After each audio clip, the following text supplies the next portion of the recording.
gostaria de falar para você de uma loja super completa em produtos médico-hospitalares. Lá você encontra produtos descartáveis, luvas, aparelhos, massageador. Isso tudo você encontra no lojão das clínicas, localizado na Najib Mutan 417. Passe lá e confira. Estamos de volta aí com o segundo bloco do Missão Saúde na TV. E para você que chegou aí agora, nós estamos falando sobre feridas. O que você precisa saber sobre feridas e seus mais diversos tratamentos aí, a gente já está discutindo aqui. Já falamos um pouco no primeiro bloco e agora vamos dar continuidade aí. E para falar disso, estamos aqui com a doutora Tasmânia, e a Norberta, tá, que está aqui, e é com elas que nós estamos tratando hoje aqui desse assunto, e está muito bacana, muito interessante, e eu estou explorando elas aqui bastante, gente. Às vezes tem um monte de pergunta que não está aqui, e eu estou fazendo aí, porque eu sei também que é dúvida de vocês, tá? E agora nós temos aqui uma pergunta seguinte: o que deve ser avaliado no paciente quando a ferida está demorando a cicatrizar? Qual que é a avaliação que é feita quando esse paciente está ali, a ferida, né, está arrastando, né, que a gente fala assim, está sendo arrastada? O que deve ser avaliado? Então, a gente sempre fala, eu e Norberta, que o paciente não é só uma ferida, né? Ele é um paciente como um todo. Então, geralmente, a gente avalia aquele paciente no geral. Pressão, glicemia, como está a alimentação, como são os hábitos diários daquele paciente, se ele é sedentário, se ele não é. Ah, Tasmânia, mas o que isso tem a ver com a lesão? Porque as pessoas hoje estão muito imediatistas. As pessoas querem correr logo para a lesão e não funciona bem assim. Tudo isso atrapalha o processo de cicatrização. Então, eu e Norberta, a gente sempre olha 3 fatores que atrapalham muito o processo de cicatrização: perfusão prejudicada, nutrição prejudicada, tá? Comorbidades, né? As comorbidades principalmente, tá? Então, são fatores que levam a paciente a ficar até 3, 4, 5, 6 anos com lesões. Ó, essa lesão que está aparecendo agora aí, a situação desse paciente jovem, 30 anos, você pode observar aí uma dermatite ocre, não sei se vocês já ouviram falar, mas é um tecido mais escurecido, né? Mais pretinho ao redor da lesão, e você pode pensar, poxa, Thais, mas uma lesão tão pequena, tinha 9 meses tentando fechar essa lesão.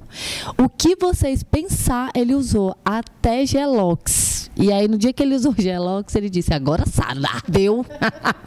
Ardeu. Não, piorou a lesão dele. Só que ele chegou pra gente falando que não era diabético, não era hipertenso, que ele estava com a saúde em dia, e ele veio encaminhado do vascular. Tá, gente? Um paciente que tem problema circulatório. Isso aí chama-se lesão venosa, tá? Por alteração venosa. E aí, a gente foi verificar a pressão, 16/12. Foi verificar a glicemia, 230. Aí vocês me dizem, esse paciente não é diabético? Ele não é hipertenso? É. Então, eu falei para ele, eu fecho as suas lesões. Ele já estava desesperado. Porque precisa trabalhar, jovem, né? Eu falei, eu fecho suas lesões, mas eu preciso que você vá no endócrino, encaminhe ele para o Dr. Wilde, vá no endócrino e resolva a questão da diabetes e da hipertensão. Senão, não vai fechar. A gente foi bem sincera com ele, e ele foi, e 12 dias a gente fechou uma, 20 dias outra, 47 dias todas. Então, assim, se você for observar para 9 meses, 45 dias, você resolver. Por quê? Porque ele foi atrás do endócrino, perdeu 7 quilos, começou a fazer utilização de insulina para controle da diabetes, para controle da hipertensão, alimentação, ele procurou também um profissional para a questão alimentar. Então, gente, não adianta vocês olharem só a lesão e o que eu estou utilizando na lesão. Por isso que a minha primeira pergunta é o que eu não devo utilizar, porque na maioria das vezes não é o que você também está utilizando, é o que você não está fazendo. Então, não olhe só a lesão, olhe você como todo. Quando a gente não está bem no geral, a gente não vai cicatrizar. O teu corpo vai tentar resolver o que você não está bem, que é a glicemia, a hipertensão, a ferida fica lá, ó, para um outro momento, entendeu? Não é o mais importante para o corpo é inteligente. Então, É por isso que a gente bate na tecla mais uma vez a importância de você procurar um profissional que possa avaliar essa lesão com olhar clínico, com olhar técnico. Muito bacana mesmo enfatizar isso. Tu falou das comorbidades, aí só fala para a gente algumas comorbidades, Norberta, porque às vezes as pessoas ficam um pouquinho perdidas. O que é isso mesmo? É uma doença? O que é isso, né? Explica só assim, o que seriam essas comorbidades, que é para as pessoas ficarem mais ligadas, né? Assim, às vezes até elas sabem que tem alguma comorbidade, mas elas não acham que isso pode vir a interferir, né, na cura ou no fechamento de uma ferida. Eu falo que as comorbidades hoje são nossas pandemias silenciosas, né? Outro dia a gente foi convidada a dar aula em um simpósio de uma faculdade e eu fui pesquisar alguns dados sobre diabéticos no mundo. Quase metade da população mundial é intolerante à glicose. E metade dessas pessoas não sabe que é intolerante à glicose. Ah, Norberta, mas isso é um problema mais do sobrepeso. Eu sou uma pessoa totalmente ativa, me alimento bem e tenho um fator genético em que eu tive e desenvolvi diabetes gestacional.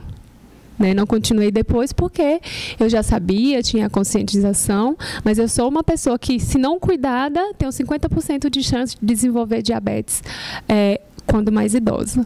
Então, a gente fala que a comorbidade é isso. A diabetes, hipertensão, problemas cardíacos, cardiovasculares. Então, os pacientes, eles estão morrendo silenciosamente. São problemas de amputação, cegueiras, hemodiálise. A clínica de hemodiálise da nossa cidade, e que atende região, ela simplesmente não tem mais vagas para atender os clientes, né? Endócrino você não consegue mais vaga. O vascular você não consegue mais vaga. E, infelizmente, isso se dá pura e simplesmente principalmente pelo fator boca, a alimentação. A gente trocou toda a nossa alimentação, que a gente tem como conseguir uma alimentação mais saudável. Ah, Norberta, mas é caro, né? Olha, o fast food é mais caro e a conta sai bem mais cara no final. Verdade, isso é uma realidade que a gente vê. Todos os programas aqui que a gente começa a ouvir os profissionais falando, sempre vai bater nessa tecla da alimentação. E já que vocês estão falando aí, tu começou a falar aí dessa questão do diabetes, né? Por que a ferida do diabético demora mais a cicatrizar? Por quê? A ferida do diabético infelizmente, a intolerância à glicose, né? Que é a dificuldade da célula de carregar o pâncreas do diabético, ou ele trabalha defeituosamente, no caso do diabético tipo 2, ou ele não trabalha no caso do diabético tipo 1, certo? Então, esse corpo ele já tem dificuldade de oxigenação sanguínea. Tendo dificuldade de oxigenação sanguínea, a gente tem dificuldade dessa circulação para as periferias. A gente vê pela imagem. Esse era um dedo que ia para provável amputação, né? É uma paciente magra, não era uma paciente que tinha, por exemplo, o fator sobrepeso jogando contra ela, mas era uma paciente que ia para amputação, e toda vez que ela chegava para a gente estava com uma glicemia sempre alterada acima de 200. E acima de 200 não há o processo de cicatrização. Eu posso passar qualquer coisa lá que não há o processo de cicatrização. Há o retardo disso porque são liberadas toxinas nas paredes dos vasos, e liberando toxina nas paredes dos vasos, eu tenho ou uma cicatrização ineficiente ou eu não tenho cicatrização, né? Acontecem os problemas venosos e os problemas arteriais, que são mais complicados ainda de tratar, ou os dois em conjunto. Então, essa paciente chegou para nós, essa lesão foi tratada em 38 dias, a gente conseguiu fechar e dar alta para ela. Rapaz, assim, eu estou aqui mesmo. Não, porque assim, muitas coisas a gente escuta, a gente vê, mas quando a gente traz assim, né, e o confronto mesmo, assim, eu acho muito interessante, né? Você mostrar, falar sobre isso, porque às vezes as pessoas assim acham, não, porque eu já ouvi pacientes assim, sabe, Tasmânia, que é diabético, com a glicemia de 300 e achar, não, está tudo bem, está tudo normal, né? Quando na verdade não está normal, né? O paciente diabético ele tem como manter o controle da sua diabetes. Então, não pode deixar atingir esses níveis, porque vai sofrer por outro lado, né? A gente já falou aqui sobre a importância da alimentação, sobre essas questões, mas eu queria que vocês falassem um pouco mais se tem alguma alimentação, algo que é restritivo ou que é importante, né, se alimentar quando está se tratando essas feridas. Então, é outro assunto bem interessante, bem polêmico entre os nossos pacientes, porque a ideia que eles têm de alimentação é muito errada. Eu costumo falar que o profissional nutricionista é essencial no nosso processo cicatricial. Inclusive, no nosso contrato com o cliente, está lá especificado que a gente quer que ele procure um nutricionista, tá? Se ele vai procurar ou não, acaba ficando, né, na responsabilidade dele, mas a gente fala a importância e algumas orientações alimentares. Então, os nossos pacientes chegam assim, eles acham que eles não podem comer ovo, que eles não podem comer porco, carne de porco, mas eles podem comer muito arroz. Arroz eles podem, a bolachinha de sal eles podem, né? Então, farinha, a margarina, né? Então, o que eu começo a perceber? Que as pessoas não entendem de alimentação, elas não entendem o que é a alimentação. Então, a gente sabe que o biscoitinho de sal é carboidrato puro, né? Carboidrato, e vai virar açúcar no organismo do paciente. Essa paciente aí é uma paciente diabética, é um calo diabético, né? O tão famoso calo diabético ela acabou pisando num prego e levou contaminação para dentro. No mesmo dia, a gente retirou, como vocês podem ver, né, o calo, e tinha uma secreção purulenta lá dentro, né, no buraquinho que o prego fez. E a alimentação dela, péssima, como todos os outros. Então, o que a gente costuma dizer? O que eu não posso comer, Dármina? Eu não posso comer bolacha recheada, refrigerante, alimentos ricos em conservantes. Então, tudo que é fechado, tudo que é enlatado, a gente pede para evitar. E ir para o quê? Para as frutas, para as verduras, né? Para as carnes, para o ovo. Quando eu falo do ovo, eles abrem um olhão desse tamanho e falam, mas ovo pode? Eu disse, pode, ovo deve. Por quê, gente? Ovo é rico em proteína. Eu preciso da proteína para que eu possa promover a construção de fibroblastos, que é o que vai começar o processo cicatricial. Sem proteína não tem lesão fechada, tá? Os carboidratos são açúcar. Eu não preciso de açúcar, eu preciso de proteína, vitaminas e minerais. Então, por isso é muito importante o nutricionista. Pode comer carne de porco? Sim, é uma carne branca. Qual o problema? Você não pode comer a gordura, mas a carne branca você pode tranquilamente, tá? Então, vamos tirar esse mito aí do ovo, das carnes, porque as carnes têm que ser comida em excesso. A gente brinca que é hiperproteica, né? Uma dieta hiperproteica, bastante carne, bastante ovo. Não, é interessante esse negócio de alimentação, porque a gente escuta muito isso mesmo, isso que tu falou. Porque a maioria das pessoas gosta de ovo mesmo e elas acham que isso é o fim da picada, é remoso. Eu não posso comer camarão, eu não posso comer isso e aquilo, porque isso vai ofender, vai fazer com que a minha ferida não feche. E às vezes muitas vezes assim, a gente que está mais aqui na ponta, a gente, não, então não come não, porque depois desse negócio a gente já fica meio assim, sabe? Que o psicológico é terrível, né? Eu falo que aí não coma, mas se achar que vai passar mal, nem inventa de comer, então. Nem inventa, porque vai passar mal, né? Então, mas não é que isso vai interferir propriamente dito, né? né, Tasmânia, na cicatrização ou nessa questão da ferida. Eu acho muito bacana vocês estarem falando a respeito dessa parte da alimentação, porque os mitos são grandes, né, a respeito disso. Eu sei que vocês pegam muito isso lá, né? Sem falar no álcool, né, gente? Eu não falei no álcool, mas eu não posso esquecer o álcool, tá? Bebida alcoólica atrasa aí em 2, 3 semanas o processo cicatricial. Então, eu não posso comer ovo, mas eu posso beber um vinho, eu posso beber uma cerveja. Então, também tem muito isso, tá? Então, álcool nem pensar, margarinas, enlatados, como eu falei, atenção. Quanto mais saudável, melhor. Ótimo. E eu queria que tu falasse um pouquinho, vocês falassem um pouquinho, quais tecnologias são utilizadas para a cicatrização mais rápida? Se existe realmente essas tecnologias para cicatrização, porque como vocês falaram assim, o ser humano, nós, todos somos meio que um pouco imediatistas, né? A gente quer tudo para ontem, quer chegar, não, eu quero que feche hoje essa ferida aí, vamos fechar.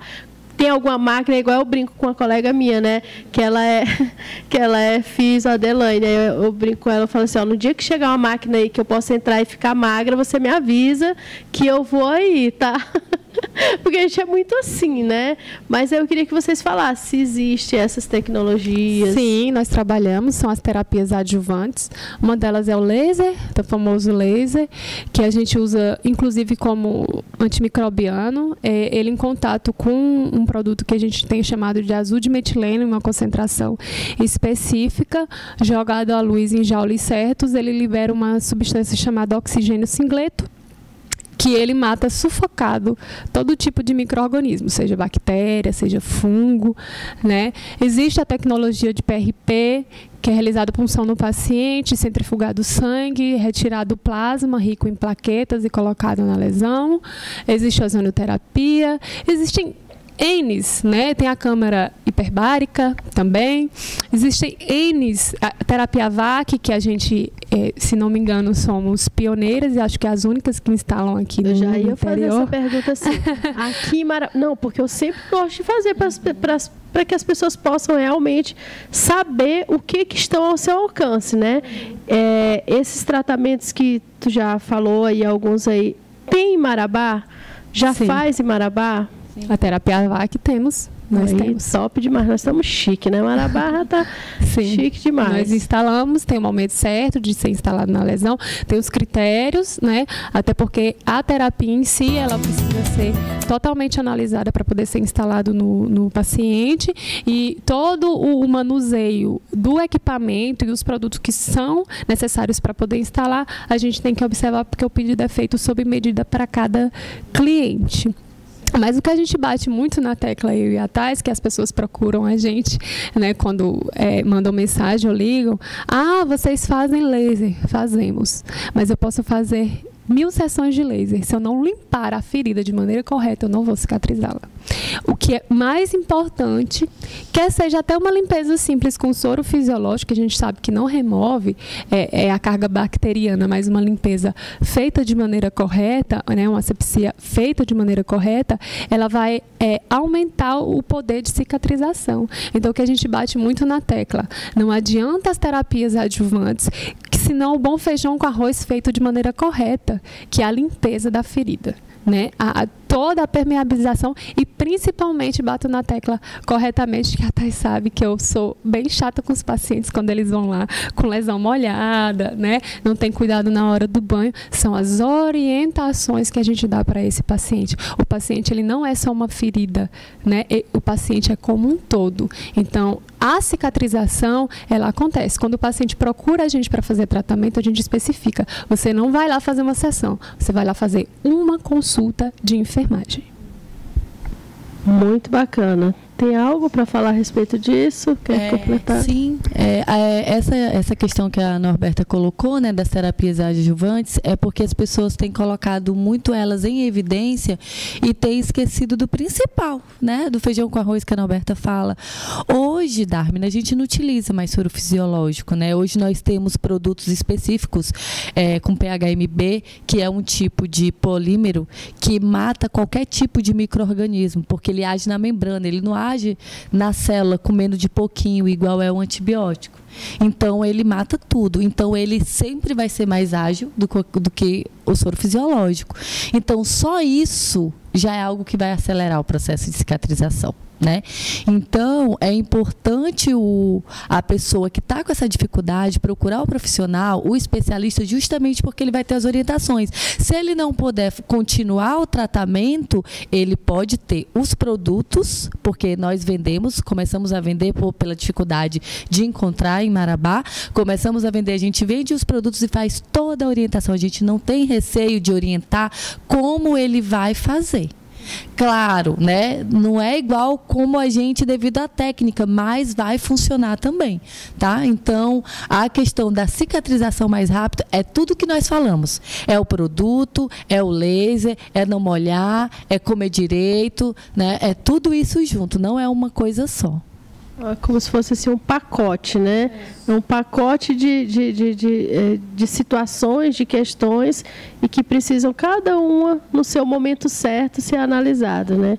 Muito bom. Estamos aqui encerrando mais um bloco do Missão Saúde na TV, que está super interessante. Então, não saiam daí, que já já a gente volta com mais um bloco. Fiquem ligados. Hoje eu quero falar para vocês da MAB Vida Assistência Médica. Lá você encontra vários tipos de exames especializados também, viu? E consultas com especialistas. Então, dá uma passadinha lá na VP8, folha 26, MAB Vida Assistência Médica.